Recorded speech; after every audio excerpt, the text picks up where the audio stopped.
Good morning! Last day namin dito sa farm. Ito, kumakain kami lahat. Almusal pa lang po. Time check, 7:12. 7:12. Ayan po. Oh, kumain na kayo. Last day namin dito sa farm. Yan si Larry, aking big brother. Si Alin. Yan si Alin. Si Ambo. Last day. Si Randy. Si Tia. Yung mga teenager, mga tulog pa po. Almusal namin ngayon sa aming huling araw dito sa farm. Huling araw ng mga bakasyonista. Ayan, last na almusal namin dito. Mamaya po magsisiuwi na po kami dahil pesta po ng pagkabuhay. Thank you Lord sa lahat ng blessing, kalakasan na ibinibigay niyo sa amin. Ayan. Salamat po Panginoon sa pagkabuhay muli. Morning sa lahat. Yan, good morning sa inyong lahat. Si Bonelas, nagbibilin dahil last day na po namin dito sa farm. Yan o, Ethan, good morning, kumain ka na. Jordan, kumakain na, sarap ng kain. Is Tatoy o. Oh, dumumi ng kanyang alaga. Yan guys, sa umaga, ang ganda-ganda ng tanawin dito. Yan o. Pag ganito po ang kapaligiran, napaka-peaceful. Tahimik. Yan guys. Tapos na kumain yung mga tao. Oh, yun o, si Bonelas. Nagbibilin dahil gugora na kami mamaya.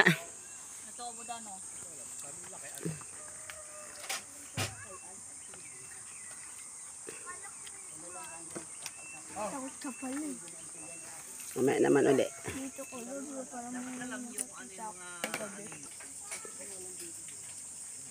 Ayan o, si Larry o. Nangunguha po ng kamote. Wala pa boy. Talbos, si Ambo, nagluluto. Shout out po! Nagluluto dahil yung mga na-late ng gising. Hindi pa po nagsikain, naubusan ng ulam. Oh.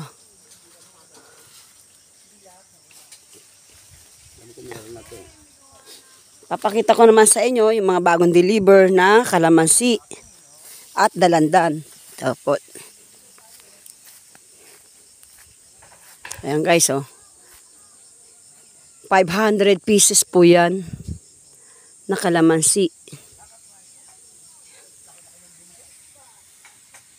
500 pieces na kalamansi. Yan. Ayan guys oh. Dami guys. Pagbalik namin, tsaka namin tatanim yan.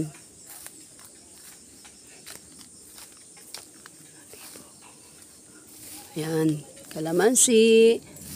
Ang ganda na po, may bunga na. Ayan guys, oh. Oh, may mga bunga na. May mga bunga na siya.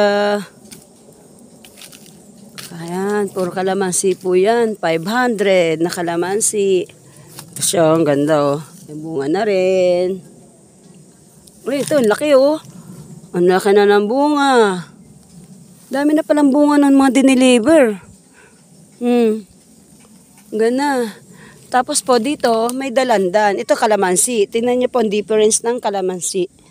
Yung dahon po ng kalamansi. Tapos dito naman po ay dalandan. Yan, dalandan po to. Nasa ano naman po ang dalandan. 200 po yata. Yan, dalandan po ito. Ito, difference po ng kalamansi at dalandan. Yung dalandan, pahaba siya. Pahaba yung dahon. Yan o. Nakakalito yun o. Kasi yung parehas yung ano ng dahon ng kalamansi at dalandan. Pahaba lang yung dalandan. Pahaba. Yung ano, yung kalamansi, medyo malapad ang dahon. Yan. Dalandan to. Dalandan to guys. Dalandan. Aray ko.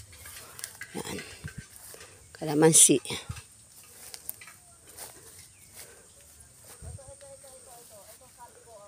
Gusto kong pumunta doon, kaya lang ako lang kamugsa. Marami, papakita ko sana yung mga puno ng mga avocado, rambutan, tapos kamansi, yung lansones. Kailangan mag-isa lang ako eh, wala akong kasama. Oh, nagduduyan pa yung iba oh. Yan guys oh. Kulabong oh. Inaantok pa kayo? Sobrang lamig dito guys. Kailangan naka-jacket ka talaga.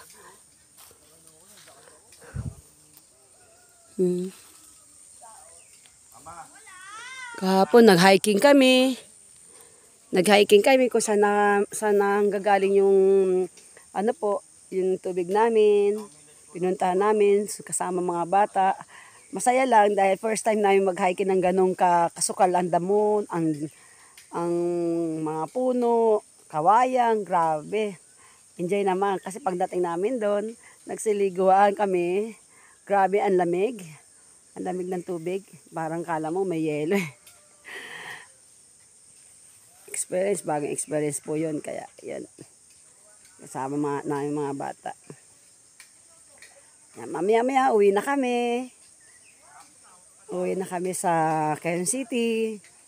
Kasi pupunta pa kami ng Bicol. After nito, Bicol naman. Okay lang, hanggang ano lang naman to, nandito sa Atsali. Pero dito sa farm, siguro mga 2 days or 3 days ako pupunta-punta na rito dahil kailangan ko tingnan yung mga halaman. Ang dami-dami po na natutuyo. Kulang sa dilig, kaya kailangan ko silang tulungan. Yan. Mamaya uli, pag-uwi na namin, guys. Thank you, Lord, sa mga blessing na ito, sa lahat ng kalakasan na ibinibigay niyo sa amin. Maraming salamat sa guidance, lalo na sa mga pamilya namin, sa mga anak ko. Thank you, Lord. Salamat sa lahat-lahat. Okay?